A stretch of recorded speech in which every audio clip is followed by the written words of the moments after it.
ശബരിമലയിലെ സ്വർണ്ണപ്പാളികൾ ചെമ്പുപാളികൾ ആയതെങ്ങനെ? ആ മാറ്റത്തിന് പിന്നിലെ ആൽക്കമിസ്റ്റുകൾ ആരെല്ലാമാണ്? മുൻ അഡ്മിനിസ്ട്രേറ്റീവ് ഓഫീസർ മുരാരി ബാബുവിന് പിഴവ് സംഭവിച്ചെന്ന് ദേവസ്വം ബോർഡ് കണ്ടെത്തിയിരുന്നു. എല്ലാം തന്ത്രിയുടെ നിർദ്ദേശപ്രകാരമാണ് എന്ന മുരാരി ബാബുവിന്റെ ന്യായീകരണം ഇന്ന് തന്ത്രി കണ്ഠരര് രാജീവര് തന്നെ നേരിട്ടെത്തി തള്ളുകയും ചെയ്തു.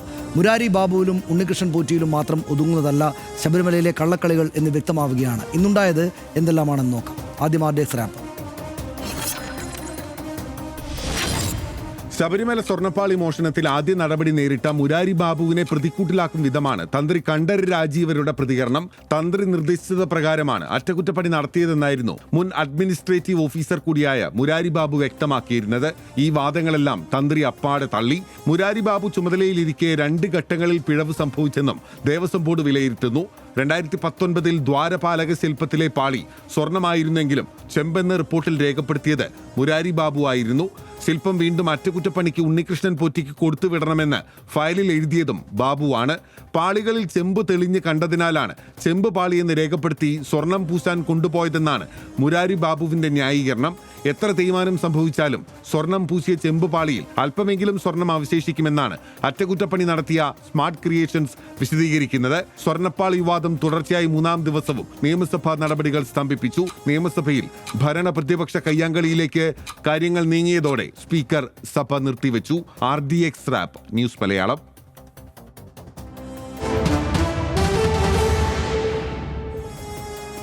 2019 ദ്വാരപാലക ശില്പപാളി അറ്റകുറ്റപ്പണിക്ക് കൊണ്ടുപോയതും ചെമ്പുപാളി എന്ന് രേഖപ്പെടുത്തിയതും തന്ത്രിയുടെ നിർദ്ദേശപ്രകാരമായിരുന്നു എന്നായിരുന്നു ഇന്നലെ മുരാരി ബാബു പറഞ്ഞത്. എന്നാൽ ദ്വാരപാലക ശില്പപാളികളിൽ അറ്റകുറ്റപ്പണി നടത്താൻ അനുമതി നൽകിയത് മുരാരി ബാബു ഇങ്ങോട്ട് രേഖാമൂലം ആവശ്യപ്പെട്ട പ്രകാരമാണെന്ന് തന്ത്രി കണ്ഠരര് രാജീവര് ഇന്ന് മറുപടി നൽകി. അത് കേൾക്കാം. അതൊരു നടപടിക്രമമാണ്. തന്ത്രിയുടെ കത്ത് വാങ്ങി റിപ്പോർട്ട് ചെയ്യണം. അങ്ങനെ റിപ്പോർട്ട് ചെയ്തു. ആ റിപ്പോർട്ട് ചെയ്തപ്പോൾ ഞാനത് എഴുതിയത് ചെമ്പുപാളി എന്നാണ് എഴുതിയത്. എന്തുകൊണ്ട് എഴുതി? അത് ചെമ്പുപാളി ആയതുകൊണ്ടാണ് ഞാൻ അങ്ങനെ എഴുതുന്നല്ലേ. ഞാൻ വേറെന്തെങ്കിലും പാളി എഴുതിയാൽ ഞാൻ അതിന് സമാനം പറയണ്ടേ? അനുമതി തേടിയിരുന്നു, അത് ചെയ്യാവുന്നതാണ്. പക്ഷേ അത് കൊണ്ടുപോകുന്ന കാര്യത്തിനെ കുറിച്ചൊന്നും ഞാൻ പറഞ്ഞിട്ടില്ല. അവിടെ ചെയ്യുന്നതാണ് ഞാൻ വിചാരിച്ചിരുന്നത്. എൻ്റെ അനുമതി ചോദിക്കുമല്ലോ, സ്വാഭാവികമായിട്ട് ചോദിച്ചിരുന്നു. റിട്ടേണായിട്ട് തന്നായിരുന്നു. അതിന് മറുപടിയും കൊടുത്തിട്ടുണ്ട്. ഇങ്ങോട്ട് ആവശ്യപ്പെട്ടിട്ടാണ് മറുപടി കൊടുത്തിരിക്കുന്നത്. സ്വർണം പൊതിഞ്ഞ കവചങ്ങളായിരുന്നു ദ്വാരപാലകർ. അല്ല, വെറും ചെമ്പ് ഒരിടത്തും വെക്കാറില്ലല്ലോ. അദ്ദേഹത്തിൻ്റെ പ്രസ്താവനയാണ് തെറ്റിദ്ധരിപ്പിക്കപ്പെടുന്നതെന്ന് പറഞ്ഞത്. അത് അവിടുന്ന് ലെറ്റർ തന്നു, അതിന് ഫെയ്ഡ് ചെയ്തിട്ടുണ്ട്, അതൊന്ന് പൂശണം എന്ന് പറഞ്ഞ് അനുവാദം കൊടുത്തിട്ടുണ്ട്. ഹൈക്കോടതി നിയോഗിച്ച പ്രത്യേക അന്വേഷണ സംഘത്തിന് മുന്നിൽ ആത്മവിശ്വാസത്തോടെയാണ് നിൽക്കുന്നത് എന്ന് ദേവസ്വം പ്രസിഡന്റ് PS പ്രശാന്ത് പറഞ്ഞു. തന്ത്രിയുടെ അനുമതിയടക്കം രേഖകൾ അന്വേഷണ സംഘത്തിന് കൈമാറുമെന്നും പ്രശാന്ത് പറഞ്ഞു. അതെല്ലാം പുതിയ അന്വേഷണ സമിതിക്ക് മുന്നിൽ ഞങ്ങൾ കൈമാറും. നേരത്തെ SP മുന്നിൽ അത് കൈമാറിയിട്ടുണ്ട്. ആ ആത്മവിശ്വാസത്തിൽ തന്നെയാണ് ഞാൻ പറയുന്നത്. അത്തരം വിവാദത്തിലേക്ക് ഞാനില്ല. അത് പുതിയ അന്വേഷണ സമിതി പരിശോധിക്കട്ടെ. കൃത്യമായ ഇപ്പോഴത്തെ തന്ത്രി അല്ലെങ്കിൽ നേരത്തെ തന്ത്രി അതെല്ലാം ഞങ്ങളിലുണ്ട്. അപ്പോൾ അതൊക്കെ നമുക്ക് നോക്കാം. അത് അന്വേഷണ സമിതി പരിശോധിക്കട്ടെ. ശബരിമല സ്വർണ്ണപ്പാളി മോഷണത്തിൽ നിയമസഭയിൽ ഭരണ പ്രതിപക്ഷ കയ്യാങ്കളി ഉണ്ടായി. ഇന്ന് സർക്കാർ ഒന്നിനെയും ഭയപ്പെടുന്നില്ലെന്നും കുറ്റം തെളിഞ്ഞാൽ കർശന നടപടി സ്വീകരിക്കുമെന്നുമായിരുന്നു ശബരിമല വിവാദത്തിൽ മുഖ്യമന്ത്രിയുടെ ആദ്യ പ്രതികരണം ഇന്നുണ്ടായത്. ഞങ്ങൾ എല്ലാ കാലത്തും ഒരു തരത്തിലുള്ള കുറ്റവാളികളെയും സംരക്ഷിക്കാൻ നിന്നിട്ടില്ല. ആര് തെറ്റ് ചെയ്താലും ആ തെറ്റ് ചെയ്തവർക്കെതിരെ മുഖം നോക്കാതെയുള്ള നടപടിയെടുക്കുന്ന രീതിയും ശീലവുമാണ് ഞങ്ങൾക്കുള്ളത്. ശബരിമലയിലെ ദ്വാരപാലക ശില്പം കോടികൾക്ക് സംസ്ഥാനത്തെ ഒരു കോടീശ്വരന് വിറ്റെന്ന VD സതീശന്റെ ആരോപണത്തിനെതിരെ മുൻ ദേവസ്വം മന്ത്രി കടകംപള്ളി സുരേന്ദ്രൻ രംഗത്തെത്തി. ഏത് കോടീശ്വരന്റെ വീട്ടിലാണ് ഉള്ളത് എന്ന് വെളിപ്പെടുത്താൻ പ്രതിപക്ഷ നേതാവിനെ കടകംപള്ളി സുരേന്ദ്രൻ വെല്ലുവിളിച്ചു. ഞാൻ അദ്ദേഹത്തെ വെല്ലുവിളിക്കുകയാണ്. ആ വെല്ലുവിളി എന്താണെന്ന് വെച്ചാൽ, അദ്ദേഹത്തിന് ആണത്തമുണ്ടെങ്കിൽ, തൻ്റെ ഇടമുണ്ടെങ്കിൽ, അഭിമാനമുണ്ടെങ്കിൽ ഈ ശബരിമലയിലെ ദ്വാരപാലക ശില്പം ഏത് കോടീശ്വരനാണ് കടകംപള്ളി സുരേന്ദ്രൻ വിറ്റതെന്ന് വ്യക്തമാക്കണം. അല്ലെങ്കിൽ ഇടനിലക്കാരനായി നിന്ന് വ്യക്തമാക്കണം. അങ്ങനെ ചെയ്യാൻ സാധിച്ചില്ലെങ്കിൽ ഈ രാഷ്ട്രീയ പ്രവർത്തനം അവസാനിപ്പിച്ച് വനവാസത്തിന്, അടുത്ത തെരഞ്ഞെടുപ്പ് വരെ കാത്തു നിൽക്കേണ്ട കാര്യമില്ല, വനവാസത്തിന് പോകാൻ വേണ്ടിയിട്ട് അദ്ദേഹം തയ്യാറാവണം. ദ്വാരപാലക ശില്പം വിറ്റത് ഏത് കോടീശ്വരനാണ് എന്ന് കടകംപള്ളി സുരേന്ദ്രൻ അറിയാം എന്നായിരുന്നു VD സതീശൻ ഇതിന് മറുപടി നൽകിയത്. കടകംപള്ളി സുരേന്ദ്രന്റെ ഏറ്റവും അടുത്ത ആളായിരുന്നു ഉണ്ണികൃഷ്ണൻ പോറ്റി. ദേവസ്വം മന്ത്രിയാണ്. അന്നത്തെ ദേവസ്വം ബോർഡ് പ്രസിഡന്റിന്, ദേവസ്വം മന്ത്രിക്ക്, ഉണ്ണികൃഷ്ണൻ പോറ്റിക്ക് എല്ലാം അറിയാം. കോടതിയാണ് പറഞ്ഞിരിക്കുന്നത് ഇത് വിറ്റെന്ന്, ഞാനല്ല. കോടി സാധാരണക്കാർക്ക് മേടിക്കാൻ പറ്റുമോ? ഇത് ഗോൾഡിന്റെ വിലയല്ല, ഇത് ദ്വാരപാലക ശില്പമാണ്. അയ്യപ്പൻ്റെ എന്ന് പറഞ്ഞിട്ടാണ് വിറ്റിരിക്കുന്നത്. അത് പുള്ളിക്കറിയാം ആരാന്ന്, പുള്ളി പുറത്തു വിടട്ടെ. CPM അറിയാം ആരാണ് ഈ കോടീശ്വരൻ, പുറത്തു വിടട്ടെ. അതൊക്കെ വരുമെന്നേ. ശബരിമല സ്വർണ്ണപ്പാളി വിവാദം നിയമസഭയെ ഇന്നും പ്രക്ഷുബ്ധമാക്കി. ഭരണ പ്രതിപക്ഷ അംഗങ്ങൾ തമ്മിലുള്ള കയ്യാങ്കളിയിലേക്ക് വരെ ഇന്ന് കാര്യങ്ങൾ നീങ്ങി.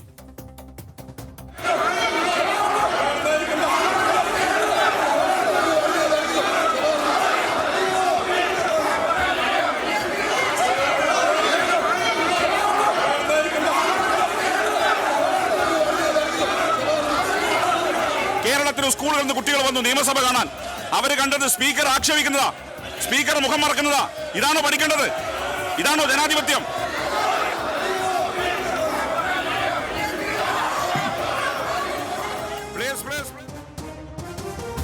ഇതാണ് ഇന്നുണ്ടായ കാര്യങ്ങളെല്ലാം ഹർഷ. അതിനകത്ത് ഈ ഒരു കോടീശ്വരൻ എന്ന സംഗതി വന്നിരിക്കുന്നു എന്നാണ് നമ്മളിപ്പോൾ കാണുന്നത്. VD സതീശൻ ചുമ്മാ പറഞ്ഞതായിരിക്കില്ലല്ലോ, അദ്ദേഹം പ്രതിപക്ഷ നേതാവായിട്ടല്ലേ പറയുന്നത്. ഒരു കോടീശ്വരൻ ഈ ശബരിമലയിലേതായിട്ടുള്ള ഒരു സംഗതി കൈക്കലാക്കി വീട്ടിൽ വെച്ചിരിക്കുന്നു. അത് ഇടതുപക്ഷ മന്ത്രിയായിരുന്ന കടകംപള്ളി സുരേന്ദ്രൻ വിറ്റിരിക്കുന്നു എന്നത് ഗൗരവത്തിൽ കണ്ടേ. എനിക്ക് അദ്ദേഹം പഴയ ലീഡർ ചില ഇതുപോലെ ചില കടത്തിയ അടിക്കുമായിരുന്നു. ആ മട്ടിലെ തൽക്കാലം അതിനെ തോന്നിയിട്ടുള്ളൂ. കാരണം അത് രാഷ്ട്രീയമായി ആ നിലയ്ക്ക് ഇത് കത്തിച്ച് നിർത്തണം, ചർച്ചയാവണം, കേരളം ചർച്ച ചെയ്യണം, സ്വാഭാവികമായും പ്രതിപക്ഷത്തിന് ആ പ്രതിഷേധം മുന്നോട്ട് കൊണ്ടുപോകണം. ഇതെല്ലാം ഇങ്ങനെയൊക്കെ ഒരു സാഹചര്യം നിലനിൽക്കുമ്പോൾ ചിലപ്പോൾ ഒന്ന് കടത്തി പറഞ്ഞതാവാം. കാരണം കോടതി അങ്ങനെയൊന്നും പറഞ്ഞിട്ടില്ല. ഇത് ആർക്കോ കോടീശ്വരന് ഇതെടുത്ത് വിറ്റു എന്നൊന്നും കോടതി പറഞ്ഞിട്ടില്ല. അപ്പോൾ അതുകൊണ്ടാണ് ഞാൻ പറഞ്ഞത്. അത് അദ്ദേഹം മാത്രമല്ല, അദ്ദേഹം വേറൊരു ലക്ഷ്യം കൂടി അദ്ദേഹത്തിന് ഉണ്ടായിരുന്നു. അത് കടകംപള്ളി സുരേന്ദ്രനെ കൊണ്ട് ഈ കാര്യത്തിൽ പ്രതികരിപ്പിക്കുക എന്നുള്ളത് അദ്ദേഹത്തിൻ്റെ ഒരു ലക്ഷ്യമായിരുന്നു. അദ്ദേഹം ഉന്നമിടുന്നത് അന്നത്തെ ദേവസ്വം പ്രസിഡന്റിനെയും കടകംപള്ളി സുരേന്ദ്രനെയും ഒക്കെയാണ്. കാരണം 19 കാര്യമാണല്ലോ, 2019. അപ്പോൾ അതിലേക്ക് എത്തിക്കാൻ വേണ്ട ഒരു ഇടപെടൽ അദ്ദേഹം നടത്തി. അതിനോട് അതിന് കടകംപള്ളിക്ക് പ്രതികരിക്കേണ്ടി വന്നു. അപ്പോൾ കടകംപള്ളിയിലേക്ക് എത്തിക്കുക എന്നുള്ള ലക്ഷ്യമാണ് അദ്ദേഹം നടപ്പാക്കിയത്. അതിന് സാധാരണ മട്ടിൽ ഇതൊക്കെ ഈ ചർച്ചയെല്ലാം നടന്ന കടകംപള്ളിയുടെ രീതി അറിയാമല്ലോ. അദ്ദേഹം ഇതിനൊന്നും അങ്ങനെ പ്രതികരിക്കില്ല, ഇതിങ്ങനെ പോകട്ടെ എന്ന് വെക്കും. അപ്പോൾ ഈ അടിച്ചു കഴിഞ്ഞപ്പോൾ പിന്നെ കടകംപള്ളിക്ക് പ്രതികരിക്കാതിരിക്കാൻ വയ്യാതെയായി. കാരണം ഇതെടുത്ത് വിറ്റു, ഏതോ കോടീശ്വരനെ വിറ്റു, അത് കോടതി പറഞ്ഞിട്ടുണ്ട് എന്നൊക്കെ പറഞ്ഞു കഴിഞ്ഞാൽ സ്വാഭാവികമായിട്ടും പിന്നെ അദ്ദേഹത്തിന് പ്രതികരിച്ചേ മതിയാവും. അതുകൊണ്ടാണ് അദ്ദേഹം വളരെ രോഷാകുലനായി പ്രതികരിച്ച് അദ്ദേഹം അദ്ദേഹത്തിൻ്റെ മറ്റേ ആണത്ത പ്രയോഗമൊക്കെ പിന്നീട് അദ്ദേഹത്തിന് പിൻവലിച്ച് അദ്ദേഹം ഖേദം പ്രകടിപ്പിക്കേണ്ടിയും വന്നു ഈ നിയമസഭയ്ക്കുള്ളിൽ തന്നെ. അപ്പോൾ ഇത് ഇപ്പോൾ നമ്മൾ ഈ ചർച്ച ചെയ്യുമ്പോൾ ഉള്ളൊരു പ്രശ്നം, ഇതിലെ ഈ സ്വർണ്ണപ്പാളി വിവാദത്തിൽ അവിടെ അന്വേഷണം നടക്കുന്നുണ്ട്. വളരെ പെട്ടെന്ന് തന്നെ ഇതിൻ്റെ അന്വേഷണം, ഇപ്പോൾ വിജിലൻസിൻ്റെ അന്വേഷണ റിപ്പോർട്ട് മിക്കവാറും വെള്ളിയാഴ്ചയോടെ തന്നെ പുറത്തു വരും, അതുമായി ബന്ധപ്പെട്ട വിവരങ്ങൾ. അപ്പോൾ ആ കാര്യത്തിൽ വിജിലൻസിൻ്റെ അന്വേഷണവുമായി ബന്ധപ്പെട്ട് നമുക്കൊരു വ്യക്തത കിട്ടും. അതിനപ്പുറത്ത് പ്രത്യേക അന്വേഷണ സംഘത്തിൻ്റെ അന്വേഷണം നടക്കുന്നുണ്ട്. അതും വളരെ വേഗത്തിൽ കോടതിയുടെ മേൽനോട്ടത്തിൽ തന്നെയാണ് ആ കാര്യങ്ങൾ നടക്കുന്നത് എന്നുള്ളതുകൊണ്ട് വളരെ വേഗത്തിൽ അത് പൂർത്തിയാവും.